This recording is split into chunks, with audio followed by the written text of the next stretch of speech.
नमस्कार, clean news Rajasthan में आपका बहुत बहुत स्वागत है। चलिए देखते हैं शाम तक की सभी मुख्य खबरें फटाफट अंदाज में।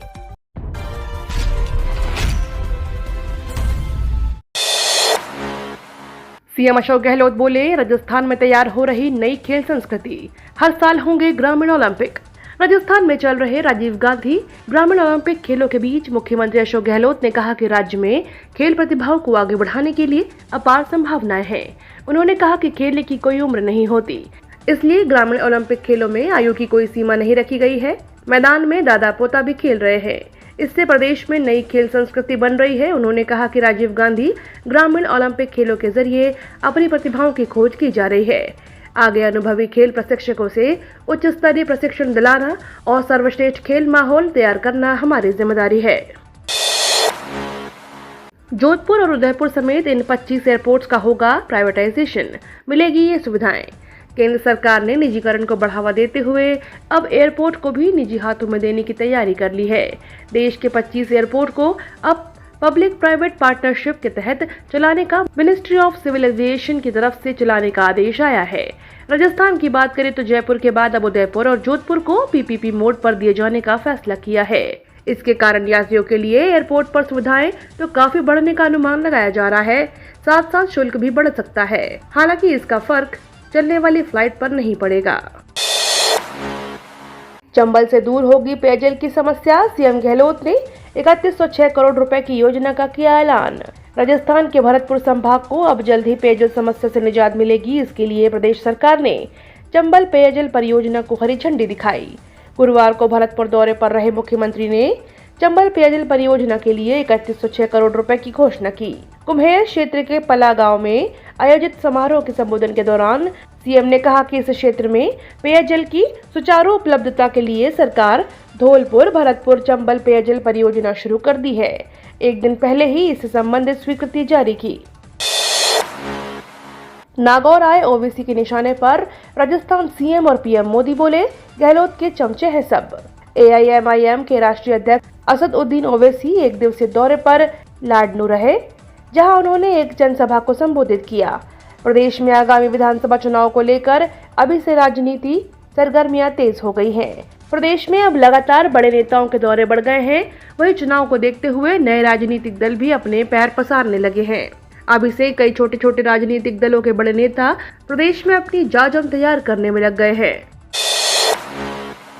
लंपी से गौवंश के मौत पर बीजेपी का बड़ा ऐलान, 20 सितंबर को विधानसभा का घेराव। भारतीय जनता पार्टी प्रदेश प्रमुख प्रवक्ता और विधायक रामलाल शर्मा ने कहा कि लंपी वायरस धीरे धीरे पूरे प्रदेश के अंदर फैल चुका है। एक भी जिला ऐसा नहीं बचा है जहां लंपी वायरस से संक्रमित गाय नहीं हुई हो। प्रदेश में लाखों गायों की मौत इस वायरस की वजह से हो चुकी है, लेकिन अभी भी सरकार मूक दर्शक बनकर देख रही है। सरकार द्वारा कोई ऐसा आवश्यक कदम नहीं उठाया गया है जिससे इस वायरस को अंकुश लगाया जा सके। इस वायरस से गौमाता को बचाने के लिए कोई कारगर उपाय किया जा सके। अब किसान की आजीविका का आधार गौमाता थी, लेकिन गौमाता की मृत्यु के बाद उनकी आजीविका के सामने भी संकट पैदा हो चुका है। राजस्थान में 4 दिन नहीं होगी बरसात, तापमान एक बार फिर बढ़ेगा। राजस्थान में पिछले 3 दिनों से एक्टिव रहा मॉनसून आज से सुस्त पड़ने लगेगा।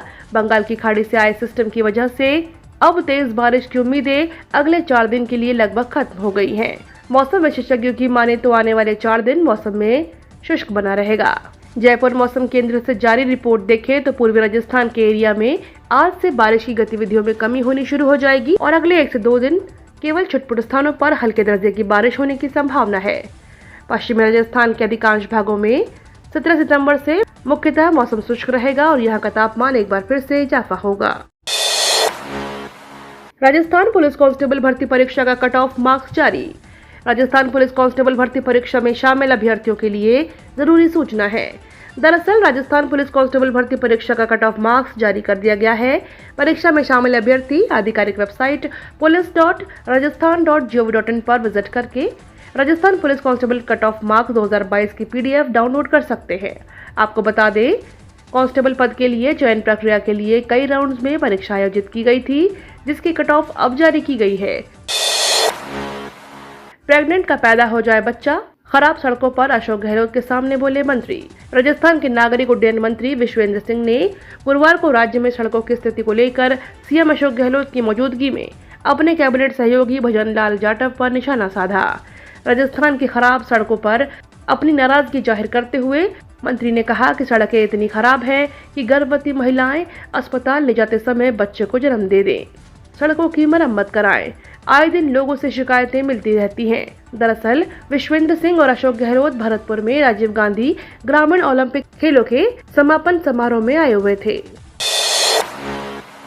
कर्मचारियों के लिए अच्छी खबर, सालाना खाते में बढ़ेंगे 96,000 रुपए। केंद्र सरकार द्वारा कर्मचारियों की दीपावली से पहले बड़ा तोहफा दिया जा सकता है। इसकी तैयारी पूरी की जा रही है। वहीं सरकार द्वारा एक तरफ जहां उनके महंगाई भत्ते में 4% की वृद्धि की जा सकती है, वहीं दूसरी तरफ सरकार उनकी बेसिक सैलरी बढ़ाने पर भी विचार कर सकती है। मीडिया रिपोर्ट्स की माने तो दिवाली के पहले कर्मचारियों को फिटमेंट फैक्टर में वृद्धि का लाभ मिल सकता है, जिससे पहले खाते में 96,000 रुपए की अतिरिक्त वृद्धि होगी। कूनो नेशनल पार्क में चीते छोड़ने से बारां में भी पर्यटन बढ़ने की उम्मीद, क्षेत्र में खुशी का माहौल। राजस्थान के बारां जिले में शाहाबाद कंजर्वेशन रिजर्व से बिल्कुल सटे मध्य प्रदेश के कूनो पालघर नेशनल पार्क में 17 सितंबर को नामीबिया से चीते लाकर छोड़े जाएंगे। इससे बारां में पर्यटन को रफ्तार मिलने की उम्मीदें बढ़ गई हैं। आगामी सालों में चीतों की संख्या बढ़ने पर इनके शाहाबाद कंजर्वेशन रिजर्व प्राकृतिक कॉरिडोर में पहुंचने की संभावना है। इसको लेकर अभी से तैयारियां शुरू कर दी गई हैं। कूनो नेशनल पार्क में 17 सितंबर को प्रधानमंत्री नरेंद्र मोदी नामीबिया से पहुंच रहे चीतों को रिलीज करेंगे।